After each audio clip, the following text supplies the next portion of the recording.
Hi friends, Varalakshmi ಹಬ್ಬಕ್ಕೆ ಮಹಿಳೆಯರಿಗೆ ಸಿಹಿ ಸುದ್ದಿ ಅಂತಾನೆ ಹೇಳಬೇಕು. ಗೃಹಲಕ್ಷ್ಮಿ ಯೋಜನೆ ಕಡೆಯಿಂದ ಜೂನ್ ಮತ್ತು ಜುಲೈ ತಿಂಗಳಲ್ಲಿ ಬರಬೇಕಾಗಿದ್ದ ಗೃಹಲಕ್ಷ್ಮಿ ಹಣ ಬಂದಿರಲಿಲ್ಲ. ಇದೀಗ 2 ತಿಂಗಳದ ಹಣ ಒಂದೇ ಕಂತಿನಲ್ಲಿ ಅಕೌಂಟ್ಗೆ ಹಾಕಲಿದ್ದಾರೆ ಅಂತ ಮಹಿಳಾ ಮತ್ತು ಮಕ್ಕಳ ಕಲ್ಯಾಣ ಸಚಿವೆ ಲಕ್ಷ್ಮಿ ಹೆಬ್ಬಾಳ್ಕರ್ ಅವರು ತಿಳಿಸಿದ್ದಾರೆ. ನಿನ್ನೆ ಒಂದು ಸಮಾವೇಶದಲ್ಲಿ ಲಕ್ಷ್ಮಿ ಹೆಬ್ಬಾಳ್ಕರ್ ಅವರು ಮಾತನಾಡುತ್ತಾ ಈ ವಿಷಯವನ್ನು ತಿಳಿಸಿದ್ದಾರೆ. ಅವರು ಏನು ಹೇಳಿದ್ದಾರೆ ಎನ್ನುವುದನ್ನು ನೀವೇ ಕೇಳಿ. ತಮಗೆಲ್ಲ ಹೇಳಲಿಕ್ಕೆ ಬಯಸ್ತೇನೆ, ಇವತ್ತಿನಿಂದ ತಮ್ಮ ಅಕೌಂಟ್ಗೆ ದುಡ್ಡು ಬರ್ತಾ ಇದೆ. ಕೆಲವು ತಾಂತ್ರಿಕ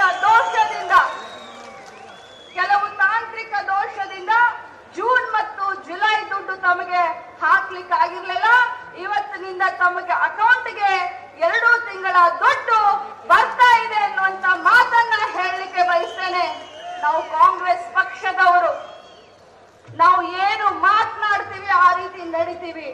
ನುಡಿದಂತೆ ನಡೆಯುವಂತ ಸರ್ಕಾರ ಮತ್ತು ನಾಯಕರು ಅಂದ್ರೆ ಅದು ಕಾಂಗ್ರೆಸ್ ಪಕ್ಷದವರು. ಬಂಧುಗಳೇ, ತಾವೆಲ್ಲ ಅರ್ಥ ಮಾಡ್ಕೊಳ್ಬೇಕು. ಜೂನ್ ಮತ್ತು ಜುಲೈ ತಿಂಗಳದ ಗೃಹಲಕ್ಷ್ಮಿ ಹಣವನ್ನು 2 ಹಂತಗಳಲ್ಲಿ ಜಮಾ ಮಾಡಲಿದ್ದಾರೆ. ಮೊದಲ ಹಂತದಲ್ಲಿ 533 ಕೋಟಿ ರೂಪಾಯಿ ಹಣವನ್ನು ಪಾವತಿ ಮಾಡಲಿದ್ದಾರೆ. ಮೊದಲನೇ ಹಂತದಲ್ಲಿ ಯಾವ ಜಿಲ್ಲೆಗಳಿಗೆ ಹಣ ಹಾಕುತ್ತಾರೆ ಅಂತ ನೋಡುವುದಾದರೆ ಬೆಳಗಾವಿ, ಬೀದರ್, ಬಳ್ಳಾರಿ, ಕಲಬುರಗಿ, ವಿಜಯಪುರ, ರಾಯಚೂರು, ಗದಗ, ಬಾಗಲಕೋಟೆ, ಯಾದಗಿರಿ, ಕೊಪ್ಪಳ, ಹಾವೇರಿ, ಚಿತ್ರದುರ್ಗ, ಬಳ್ಳಾರಿ ಗ್ರಾಮಾಂತರ ಮತ್ತು ಕೋಲಾರ ಈ ಜಿಲ್ಲೆಗಳಿಗೆ ಮೊದಲ ಹಂತದ ಹಣ ಬರಲಿದೆ. ಇನ್ನು ಉಳಿದ ಜಿಲ್ಲೆಗಳಿಗೆ ಇದೇ ತಿಂಗಳಲ್ಲಿ 2ನೇ ಹಂತದಲ್ಲಿ ಹಣ ಪಾವತಿಸಲಿದ್ದಾರೆ. ಫ್ರೆಂಡ್ಸ್, ಈ ಇನ್ಫಾರ್ಮೇಷನ್ ನಿಮಗೆ ಇಷ್ಟವಾದಲ್ಲಿ ಈ ವಿಡಿಯೋಗೆ ಲೈಕ್ ಮಾಡಿ, ತಪ್ಪದೆ ನಮ್ಮ ಚಾನಲ್ ಸಬ್ಸ್ಕ್ರೈಬ್ ಮಾಡಿ.